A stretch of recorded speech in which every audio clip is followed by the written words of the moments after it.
이 시간 다 같이 매일 드리는 기도를 하나님께 올려드리도록 하겠습니다. 거룩하신 하나님, 오늘도 저희에게 소중한 하루를 주시고 말씀과 기도로 시작하게 하시니 감사합니다. 어두운 이 세상에 하나님의 구원의 빛을 비추시어 죄와 슬픔으로 가득 찬 사람들의 마음이 밝아지게 하옵소서. 이 나라에 평안을 주시고 자유인들을 지키시며 복음 통일이 속히 이루어지게 하옵소서. 교회와 가정에서 믿음의 대가 잘 이어지게 하시고 성령님의 인도하심에 따라서 저희 교회 5대 본질인 예배와 교육과 선교, 성도의 교제와 봉사에 힘쓰게 하옵소서. 모든 교육자들이 성령님으로 충만하게 하시고 모든 성도들이 하나님의 명령을 따라 힘차게 올라가게 하옵소서. 예수님의 이름으로 기도드립니다.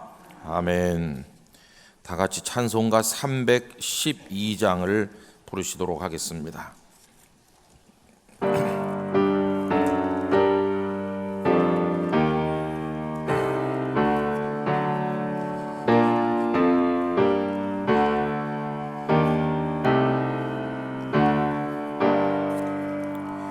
너 하나님께 이끌리어 일평생 주만 바라면 너 어려울 때 힘 주시고 언제나 지켜주시리.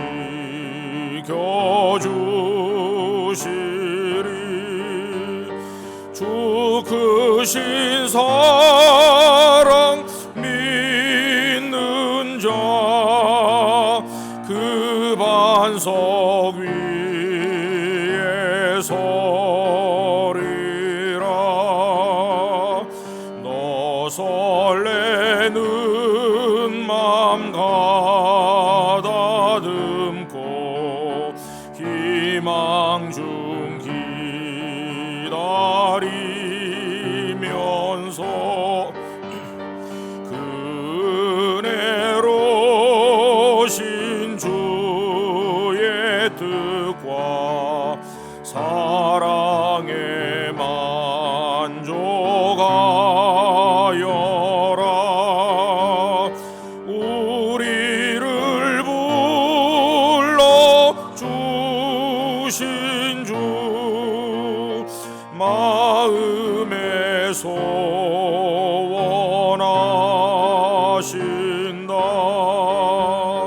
주 찬양하고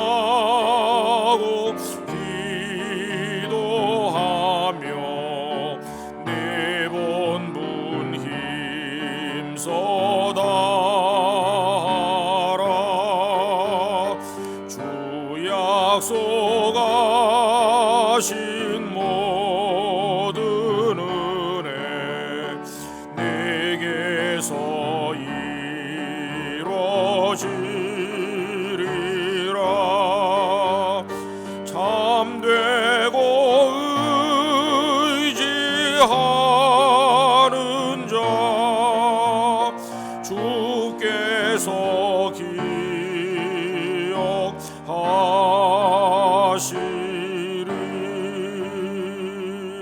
아멘.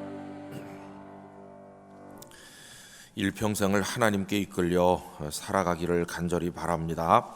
오늘 아침에 우리가 함께 읽을 말씀은 민수기 31장입니다. 민수기 31장 1절로 8절 말씀까지, 민수기 31장 1절로 8절 말씀 한 절씩 교독하도록 합시다.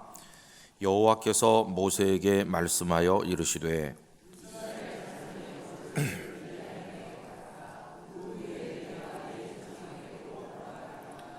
모세가 백성에게 말하여 이르되 너와 함께 있는 사람들 가운데서 전쟁에 나갈 사람들을 무장시키고 미디안을 치러 보내어 여호와의 원수를 갚되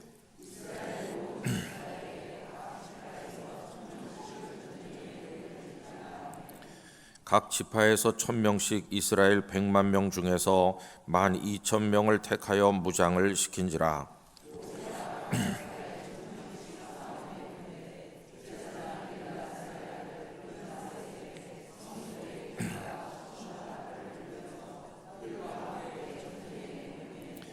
그들이 여호와께서 모세에게 명령하신 대로 미디안을 쳐서 남자를 다 죽였고 그 죽인 자 외에 미디안의 5 왕을 죽였으니 미디안의 왕들은 에위와 레겜과 수로와 후로와 레바이며 또 부올의 아들 발람을 칼로 죽였더라. 아멘. 오늘은 민수기 30장, 31장을 읽는 날이죠. 이 2장 중에서 31장 1절로 8절 말씀까지를 읽었고 불행한 사람 발람이라는 제목으로 잠시 말씀을 나누려고 합니다. 여러분 등산을 가서 산속을 걸어 보신 적이 많으실 거예요. 그런데 이렇게 가다 보면은 숲이 쭉 이어지면서 오솔길 같이 평탄한 곳이 5분 10분 이어지는 그런 곳을 걷게 됩니다. 위에는 나무 그늘이 햇빛을 가리고 또 나뭇잎이 떨어져서 바닥에 깔리는데 길이 평탄한 게 정말 산책하기도 좋고 또 사색하기도 좋은 참 멋진 오솔길을 걸어보신 분들이 계실 거예요. 우리들의 인생길도 그와 같았으면 하는 마음이 있습니다. 그런데 산에 가보면은 그런 평탄한 오솔길 걷듯 하는 것만은 아니죠. 어떤 때는 비탈을 만나는데 발을 똑바로 디딜 수도 없어서 발이 이렇게 돼요. 옆으로 한 30도 기운 데서 이렇게 발을 옆으로 밟으면서 한참 걷다 보면은 발목이 뻐근한 게 얼마나 힘든지 몰라요. 몸도 균형을 잡기가 아주 어렵죠. 그런 비탈길을 길도 아닌 곳을 걸어가는 인생은 얼마나 힘들겠습니까? 여러분, 우리가 평탄한 길을 오솔길 걷듯이 걷는 비결이 있습니다. 그건 다른 게 아니라 하나님을 바라보면서 걷는 것입니다. 그런데 아슬아슬하게 발도 제대로 이렇게 디디지도 못하고 이렇게 해야 되는데 그런 곳을 계속 따라가는 사람이 있어요. 우리 인생에 있어서 중요한 것은 현재 어떤 모습인가도 중요하지만 그 사람이 평생 어떤 경향성을 가지고 어디를 향해서 사는가 하는 게 가장 중요한 요소 중에 하나입니다. 어떤 사람은 계속 이렇게 위험한 비탈로 가는 사람이 있는 것이죠. 여러분 영적으로 안전한 삶을 추구해야 되는데 그것은 하나님을 바라보며 걷는 겁니다. 근데 우리가 이제 발람 선지자라는 사람을 요 며칠 동안에 계속 접하게 되는데 성경 전체에서 발람이라는 이름이 민수기 22장, 23장, 24장에 집중적으로 나오기도 하고 신약 성경에도 여러 번 나옵니다. 그래서 이 발람이라는 사람의 이름이 성경 전체에서 한 30번 정도 나오는 것 같아요. 무슨 아브라함 같은 믿음의 사람도 아닌데 이 사람의 이름이 왜 이렇게 많이 나올까? 여러분 아브라함은 하나님을 바라보며 걸어간 사람의 전형이라면 이 발람은 욕망을 따라서 걸어간 사람의 전형적인 표라고 말할 수 있어요. 안 되는 줄 알면서 왜 그랬을까? 여러분 그런 노래를 요새 안 부르는데 다 그게 우리 인생의 모습인 거예요. 저지른 일 중에서 그렇게 하면 안 되는 걸 알았기 때문에 멈췄거나 했거나 그런 일은 어떻게 생각하세요? 대부분이 다 몰라서 한 건 아니죠. 다 안 되는 줄 알면서 그런 거예요. 근데 성경에 이 발람 얘기가 이렇게 많이 나오는 걸 가만히 보면은 이 사람의 인생의 경향성이 이제 그런 거예요.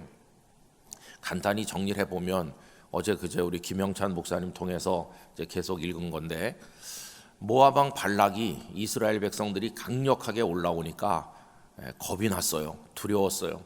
저들을 어떻게 막을 수 있나. 그래서 생각해낸 것이 하나님의 이름으로 저주하게 해야 되겠다. 그래서 하나님의 선지자인 발람을 많은 부귀영화를 약속하면서 오게 했습니다. 그래서 발람 왕이 보낸 사람이 발락 왕이 보낸 사람이 발람의 집에 도착했는데 그러면 딱 끊어야 되는 거예요. 나는 하나님을 경외하는 선지자고 당신들의 요청을 따를 수 없으니 당장 돌아가라. 이렇게 딱 끊어야 됩니다. 모든 유혹은 그 즉시 끊어야 되는 거예요. 미련을 두면 그게 참 위험한 거거든요. 그런데 이 발람 선지자가 그 사람들을 바로 돌려보내지 않고 일단 우리 집에 와서 좀 주무세요. 하나님께서 뭐라고 하시는지 내가 알아보겠습니다. 아니, 알아보긴 뭘 알아봅니까? 벌써 답을 다 알고 있는 거잖아요. 하나님이 사랑하는 이스라엘을 저주하면 안 된다는 거를 몰라서 그날 밤에 그들을 머물게 한 게 아니거든요. 뭔가 이렇게 욕망을 떨쳐내지 못하고 그쪽으로 기우는 이 발람의 마음을 우리가 들여다볼 수 있는 거죠. 그런데 이제 그날 밤에 하나님께서 이 사람들과 가면 안 돼, 절대 가서 그런 일을 하면 안 된다, 이렇게 금하셨어요. 그래서 이제 그 사람들에게 할 수 없이 나는 갈 수 없다, 이렇게 했어요. 갈 수 없다고 입에서는 말하면서 마음은 얼마나 가고 싶었을까요? 이게 이제 참 갈등인데 우리도 그럴 때가 많을 것 같아요. 그래서 일단 돌아갔잖아요. 그랬더니 이 발락 왕이 더 높은 사람들 더 많이 보내가지고 더 강력하게 와서 이스라엘을 저주해달라, 이렇게 하니까 똑같이 했어요. 하룻밤을 일단 머물라고, 하나님께서 뭐라고 말씀하는지 보겠다고. 아니, 처음에 벌써 하나님 말씀하신 게 있잖아요. 절대 가면 안 된다고. 그런데 뭐 똑같은 일을 반복하면서 혹시라도 이렇게 기대하는 그의 마음이 얼마나 어리석습니까? 근데 참 이상한 건 하나님께서 그날 밤에 이 사람들하고 가라고 하시는 거예요. 하루새 하나님의 마음이 달라졌나? 이렇게 생각하는데 그건 어리석은 인생에 대한 하나님의 여지를 두신 거고 교훈하기 위한 것이에요. 그때 아마 발람은 겉으로 말은 안 했지만 굉장히 기뻤을지도 모릅니다. 눈이 어두운 기쁨이죠. 이래가지고 이제 그 사람들하고 막 출발하는데 어떤 일이 일어나는지 여러분 다 아시잖아요. 그가 타고 가는 그 나귀가 가지 않고 버티고 서 있는데 그는 눈이 어두워서 몰랐지만 하나님의 사자가 짐승 앞을 가로막고 서 있는 걸 자기는 몰랐죠. 이놈의 나귀가 왜 안 가? 막 그런 나귀를 막 때렸는데 결국 나중엔 나귀가 입을 열어서 자기 주인인 발람을 책망하게 됐잖아요. 그때 하나님의 사자가 나타난 이유는 뭡니까? 같이 가라고 하시고는 또 왜 못 가게 가로막는 것인가? 그거는 경고하는 거예요. 경고. 너 가기는 가되 절대로 가서 이스라엘을 저주하면 안 된다. 내가 너의 입에 넣어주는 말만 해야 된다. 여러분, 하나님은 왜 그를 가게 하셨을까요? 그의 어리석은 기회를 통해서 하나님은 하나님의 하나님 되심과 이스라엘을 얼마나 사랑하는지를 보여주시려는 거예요. 그래서 발람이 아예 가지 않는 것보다 가긴 갔는데 제단 다 쌓아놓고 이스라엘을 저주하려고 시도했지만 그의 입에서 나오는 건 축복의 말인 것을 그 모압 왕이 봤을 때 하나님께서 얼마나 이스라엘을 사랑하시는지를 똑똑히 알게 되지 않겠어요? 인간의 어리석음을 통해서 하나님의 뜻을 더 명백하게 나타내 보이시려는 하나님의 계획이었던 것을 우리가 알 수 있습니다. 여러분, 사람이 우리를 저주하려고 해도 하나님께서 복 주시면 절대로 우리를 저주할 수 없을 것입니다. 하나님께서 우리들을 축복하시면 그걸로 끝나는 거예요. 자, 이래가지고 이제 발람이 가는 거죠. 가서 3번에 걸쳐서 시도를 해요. 그래서 제단을 거창하게 쌓고 이스라엘을 바라다 보면서 저주하려고 했는데 입에서 나온 것은 이스라엘을 향한 축복의 메시지였어요. 이렇게 하니까 하나님이 기뻐하신다는 걸 알게 됐어요. 그때 이제 발람이 하나님의 선지자 본연의 모습으로 돌아옵니다. 아, 그래, 이거야. 어떻게 내가 어리석게 부귀영화에 눈이 멀었었나. 내가 이스라엘을 축복하니까 하나님께서 정말 기뻐하시는구나. 그렇다고 한다면 내가 이제 본격적으로 이스라엘을 축복해야 되겠다, 이런 생각을 해요. 그래서 여러분, 성경 어디를 보시느냐 하면요, 몇 절 내려가셔서 같이 보시면 좋겠는데 24장, 민수기 24장을 한번 펴보시기 바랍니다. 24장 1절 2절 말씀, 2절 말씀을 우리 다 같이 읽읍시다. 발람이 자기가 이스라엘을 축복하는 것을 여호와께서 선히 여기심을 보고 전과 같이 점수를 쓰지 아니하고 그의 낯을 광야로 향하여 눈을 들어 이스라엘이 그 지파대로 천막 친 것을 보는데 그때에 하나님의 영이 그 위에 임하신지라. 아멘. 요 두 절만 떼서 놓고 보면 참 발람이 진짜 하나님의 선지자답다 그런 생각이 들어요. 어리석었었고 욕망에 눈이 멀었고 갈팡질팡해가지고 여기까지 오긴 왔지만 그래도 하나님께서 이스라엘을 정말로 축복하신다는 걸 알았을 때 요 24장에 오면 우러나는 감동이 있어가지고 내가 이스라엘을 축복해야 되겠다 이렇게 할 때 하나님의 영이 그에게 임했다는 거예요. 이때는 정말 하나님의 선지자답게 쓰임을 받고 있는 걸 알 수 있잖아요. 발람의 마지막 이야기가 여기서 끝났으면 얼마나 좋겠어요. 다시 선지자다운 모습으로 회복됐고 하나님의 영에 붙들린 사람이 됐고 할 일을 다 했기 때문에 이제 집으로 돌아갔다 이러고 끝나면 좋은데 참 유감스러운 게 나타나는 거죠. 여러분 오늘 읽은 말씀 중에서 맨 끝절 8절 끝에 보면 어떤 얘기가 한마디 나와 있습니까? 또 부올의 아들 발람을 칼로 죽였더라. 이게 이제 어떤 일이냐 하면은 25장에 보면 발람 얘기도 안 나오고 발락 왕 얘기도 안 나오고 아무 얘기도 안 나오고 전혀 다른 얘기 같은 게 한 토막 나오죠. 이스라엘 남정네들이 어리석게 그 지역에 살고 있는 모압 여자 미디안 여자들에게 빠졌어요. 이 남자들은 똑똑한 것 같지만 참 어리석어요. 그래가지고 그 여인들의 아름다움에 홀딱 반해서 그 여인들과 음행을 하게 됐는데 이 여자들이 올 때 그냥 온 게 아니라 우상을 다 가지고 와서 이스라엘의 남정네들이 그 여인들과 함께 우상을 숭배하는 거예요. 그래서 하나님의 진노가 임해서 연병이 그들에게 돌게 되었고 무려 2만 4천 명이 죽는 비극이 일어났어요. 그때 엊그저께 생각한 것처럼 그 비느하스 제사장이 창으로 가지고 나가 시므리와 고스비라는 사람들을 죽임으로써 그 진노가 끝났다고 그랬어요. 그러면 어떻게 이런 참상이 벌어졌을까요? 여러분 그게 전부 이 발람 선지자의 머리에서 나온 거예요. 발락 왕이 계속해서 얘기했겠죠. 성경에 안 나오지만 당신 하나님의 선지자 아니냐? 그럼 결국 저들을 축복만 하고 가면 어떡하냐? 저 사람들을 막아낼 방도를 알려주면 우리가 많은 걸 해주겠다. 결국 이 발람은 그 자기 꾀에 넘어가는 거죠. 그래서 한 가지 모략을 알려줍니다. 내 입으로는 저들을 저주할 수 없어요. 하나님께서 저들을 축복하기 때문에 저주하는 방법은 통하질 않아요. 그럼 어떻게 하면 되겠습니까? 이렇게 한번 해보시죠. 예쁜 여자들을 골라가지고 저 이스라엘 남자들을 유혹해 보세요. 그럼 저 사람들이 스스로 거기 빠져가지고 자기들이 올무에 빠지는 그런 결과가 틀림없이 올 겁니다. 그러면 하나님이 저들을 심판하시면 되는 거 아닙니까? 이래가지고 그 한 거예요. 그랬더니 아까 말씀드린 것처럼 이스라엘의 어리석은 남자들이 거기 다 빠졌고 우상 숭배하다가 연병 재앙에 2만 4천 명이 죽는 참상이 벌어진 거죠. 근데 여러분 그걸 누가 알려줬다고요? 발람이 알려준 거예요. 그래서 어디를 보시느냐 하면 16절 31장 16절로 내려가 보세요.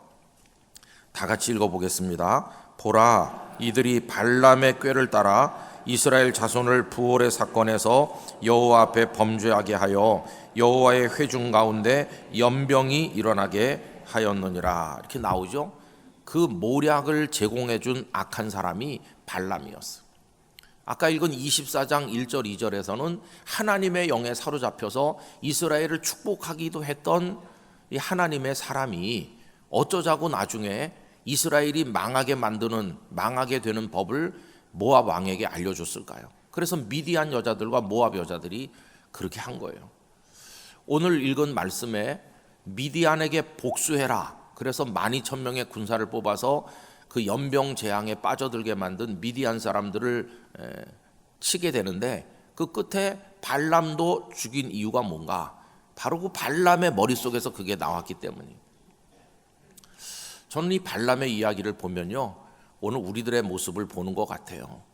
우리들이 하나님의 사람이잖아요. 이 사람 선지자잖아요. 그런데 마음속에 생각이 비탈길을 아슬아슬하게 걷는 것처럼 자꾸만 위험한 쪽으로 이렇게 기울어 가는 거예요. 그 부귀영화의 유혹을 받는 순간 얼마나 그게 가슴속에 깊이 콱 박혔는지 그걸 뽑아내지를 못해요.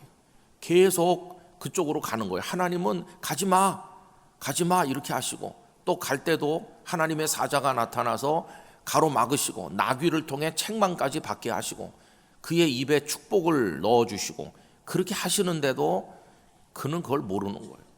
잠깐은 하나님의 영에 붙들려서 이스라엘을 축복하고 홀가분한 마음으로 돌아갔는지 모르겠는데 집에 가서 가만히 생각하니 야, 그 엄청난 부귀 영화를 누려보지 못하는구나. 그의 기우는 마음은 다시 자기 발로 찾아가서 이스라엘을 망하게 만드는 그 모략을 제공하게 만들었고 그 부귀 영화를 얼마나 누렸는지 모르지만 칼날에 의해서 그의 인생이 결국 끝나고 마는 것을 볼 수 있어요. 여러분, 회개라고 하는 건 뭘까요? 회개는 내가 어떤 죄를 하나 지었는데 잘못했구나. 하나님, 내가 어떤 죄를 지은 거 용서를 구합니다. 이렇게 사안별로 하는 것도 물론 회개겠지만 근원적 회개는 뭐냐 하면 이 방향성에서 돌아서는 거예요. 욕망의 비탈길을 걷는 어리석은 삶에서 근원적으로 돌이켜서 하나님이 축복하시는 오솔길을 걷는 사람으로 바뀌는 것이에요. 우리 속에 끊임없이 그런 게 작용합니다. 주일이면 와서 예배하고 봉사도 하고 하나님도 사랑하지 않는 건 아니에요. 하나님도 사랑하죠. 하나님도 사랑하고 헌신도 하고 그러는데 이 속에 깊이 박힌 뭐가 나를 자꾸 잡아당겨가지고 그리로 가면 안 되는 줄 알면서 자꾸 가는 거예요. 끊어야지. 끊었어요. 일단 끊기도 해요. 끊기도 하고 하나님만 바라봐야지. 계속 그렇게 하긴 하는데도 이게 얼마나 깊이 박혔는지 어떤 순간이 되면 또 끌려가는 거예요. 여러분, 이거를 영원히 끊어낼 수 있어야 됩니다. 완전히 끊어낼 수 있어야 돼요.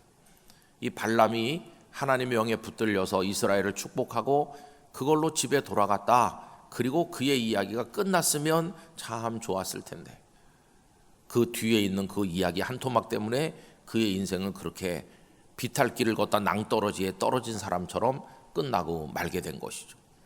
그래서 여러분, 신약 성경 저 뒤쪽에 가면 그의 인생을 이렇게 말했어요. 베드로후서 2장 15절부터 제가 읽어드리겠습니다. 그들이 바른 길을 떠나 미혹되어 부올의 아들 발람의 길을 따르는도다. 발람을 언급하잖아요. 그는 불의의 싹스를 사랑하다가 그 불의의 싹슬, 그 부귀 영화에 그거에 눈이 멀어서 그걸 사랑하다가 자기의 불법으로 말미암아 책망을 받되 말하지 못하는 나귀가 사람의 소리로 말하여 이 선지자의 미친 행동을 저지하였느니라.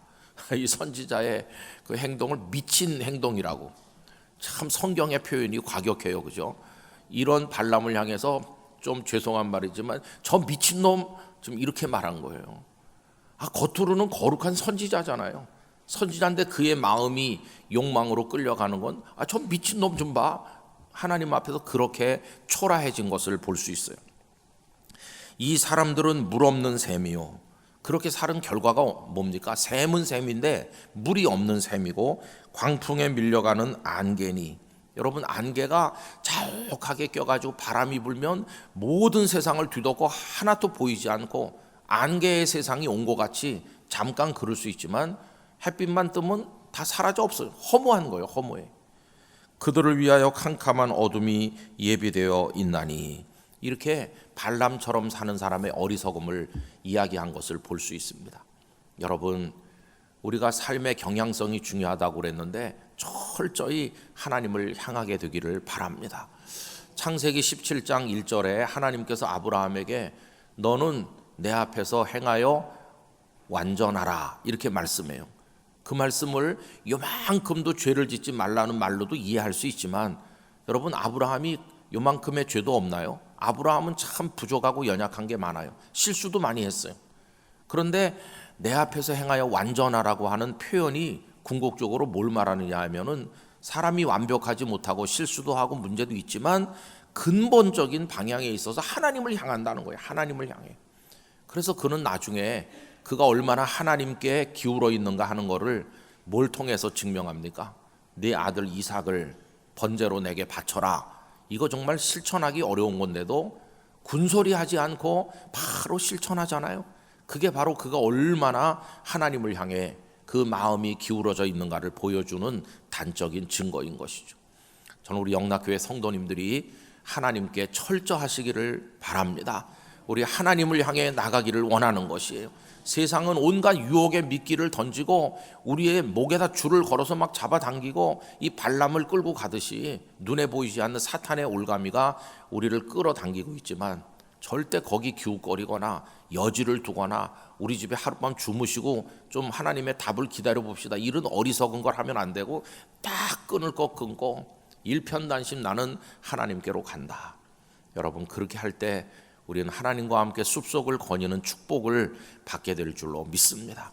그런 마음으로 철저한 믿음으로 살아가는 우리 모두가 되기를 간절히 바랍니다. 내일은 또 2월의 마지막 주일이고 이제는 3월이 다 왔어요. 이제 봄이 됐어요. 1월 달은 기도 드림의 달로 시작을 했고 2월은 어제까지 우리 자녀들 가정을 위해서 또 기도했는데 이제 3월 달은 꽃피는 봄입니다. 여러분들의 심령이 더 일어나고 우리 영락교회가 은혜 중에 충만하게 되기를 간절히 축원합니다. 기도하겠습니다. 아버지 하나님, 하나님의 선지자라고 했는데 그 결과는 이방 민족이 망할 때 같이 칼에 맞아 죽는 비극으로 끝나고 말았습니다. 그는 하나님의 영에 붙들려서 예언한 적도 있었던 사람인데 그 결말이 어떻게 이런가 안타까움을 금할 수 없습니다. 그의 마음 깊은 곳에 뿌리 내리고 그를 끌어당겨 욕망으로 비탈길을 걷게 만든 것이 결국은 낭떠러지에 추락하는 인생이 되게 하였습니다. 주여, 저희들이 겉으로는 그리스도인이요 하나님을 사랑한다고 말하는데 아직도 우리 속에 뿌리 박혀 있는 쓴뿌리와 같은 거, 사단의 유혹과 올감이 끊어내지 못하는 거 이 새벽에 끊어 주시옵소서. 하나님만 향하게 하여 주시옵소서. 오직 하나님께로만 나가게 하여 주시옵소서.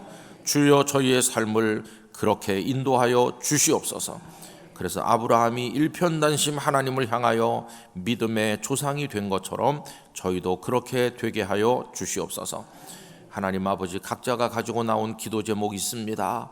꼭 이루어 주시옵소서. 하나님의 뜻과 다른 것을 구하고 있다면 버리게 하시고 하나님의 뜻대로 이루어지게 하여 주시옵소서. 성령님으로 충만하게 하여 주시옵시고 기도의 맛을 아는 성도가 되게 하여 주시옵소서. 영락교회를 성별하여 주시고 내일도 준비된 성도들이 가득히 나와서 하나님의 성호를 찬송할 때 하나님의 영광이 솔로몬의 성전에 임하듯 영락교회 성도들의 심령과 이 예배당 예배하는 곳곳에 충만케 하여 주시옵소서. 겨울 성경학교와 수련회가 진행 중에 있사오니 하나님께서 우리 다음 세대 위에 성령의 기름을 부어 주시옵소서. 하나님께서 우리 중에 함께 하심을 감사드리며 예수님의 이름으로 기도 올리옵나이다. 아멘. 아브라함처럼 하나님 앞에 매진하여 살도록 기도를 드리시고요. 오늘 또 드리는 두 가지 기도가 있죠. 영락수련은 영락기도원 설악수양관을 찾는 이들에게 하나님의 평강이 함께 하도록, 모든 부서들마다 주일을 잘 준비할 수 있도록, 또 말씀을 준비하시는 목회자들을 위해서 기도해 주시길 바랍니다. 여러분, 새벽의 기도가 하나님께 상달되시기를 축원합니다. 우리 다 같이 기도하도록 하겠습니다. 존귀하신 아버지 하나님, 감사합니다. 오늘도 이 새벽 저희들을 일깨워 하나님 앞에 나오게 해주심을 감사합니다. 아버지 하나님, 발람은 하나님의 사람이었음에도 불구하고 그의 속에 욕망이 그를 끌어당겨 결국은 멸망으로 떨어지게 만들었습니다. 아버지 하나님이여, 저희들도 하나님을 경외한다고 말은 하지만 우리 중심에 박혀있는 더러운 것들이 사단의 유혹과 올무와 쓴뿌리가 우리를 비탈길로 위험한 곳으로 가게 하여 추락하는 인생이 되게 만듭니다. 주여, 이 모든 것을 끊어주시옵시고 성령의 불로 다 태워주시옵시고 하나님만 향하여 나갈 수 있는 저희들이 되게 하여 주시옵소서.